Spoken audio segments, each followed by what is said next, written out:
The increasing diversity of our industry fascinates me and drives my research. The huge variety of company sizes, structures and strategies reminds me of the final paragraph in Darwin's Origin of Species, in which he contemplates how the elaborately constructed forms have all been produced by the laws acting around us. He was talking about the laws of biological evolution, but if we could better understand the laws of economic evolution, it would enable firms to better adapt to the future. And those laws are emerging from the latest research. Let me share the science with you before I come back to the practical implications. Evolution doesn't have a goal, as in a final design, but it does have a driver. Genes drive behaviour and traits to optimise their ability to survive and to reproduce in their environmental niche. The analogue in evolutionary economics is risk-adjusted return on investment.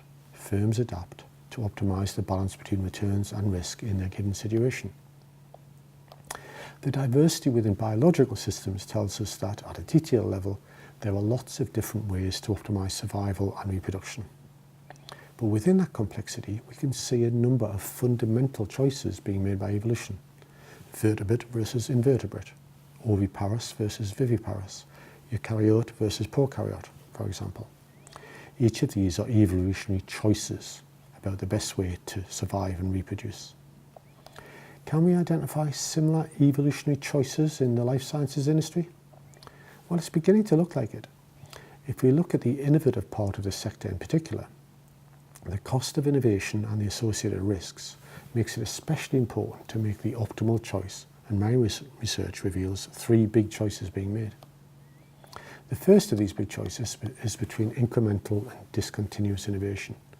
Some firms are choosing to work at the frontiers of science in immuno-oncology, for example, while others focus on incremental advances in well-understood science. The second choice is between technology focus versus technology integration. Some firms are concentrating on the pharmacology, others are integrating pharmacology with information technology, nanotechnology and other fields. And then the third choice is between small and large target population. The divergence between rare diseases and mainstream indications is an example of this. Note that as in nature, no choice is intrinsically better than another. Each choice is a trade-off between maximising return and minimising risk.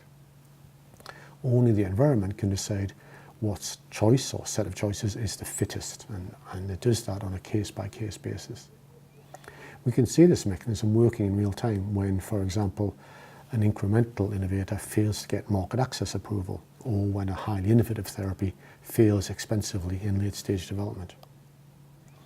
Although it's unlikely that life science industry executives think in terms of evolutionary economics, they do make these choices, consciously or otherwise, all the time. In effect, strategy is choice-making, and firms vary in their choices. Similarly, the market environment selects these choices all of the time, again without a thought to how Darwin would have described it. Finally, the selected for choices are amplified because other firms observe and copy. This variation, selection and amplification process is, by definition, Darwinian evolution, and in both nature and in business, it leads to speciation. It's just that in business, we call a species a business model. Our current industry business models are the result of millions of choices in past decades, and our future business models are emerging now from the sum of our recent and future choices. So back to the practical applications of this. There are 3. Firstly, just as biology diversifies species, so economics will diversify business models. Our industry will therefore fragment with great divides between business models. Secondly, firms will need to choose their model, since in both nature and business, hybrid compromises tend to fail. Finally, new research means that we can now begin to see the choices that need to be made. My 3 dimensions of innovative choice, described above, are part of that. This new knowledge allows industry leaders to identify the options, understand the implications of each, and make more informed choices. This means that, unlike evolving animals, firms can make deliberate, intelligent choices about acquiring and adapting traits. However, the fact that they can do this does not, of course, mean that they always will.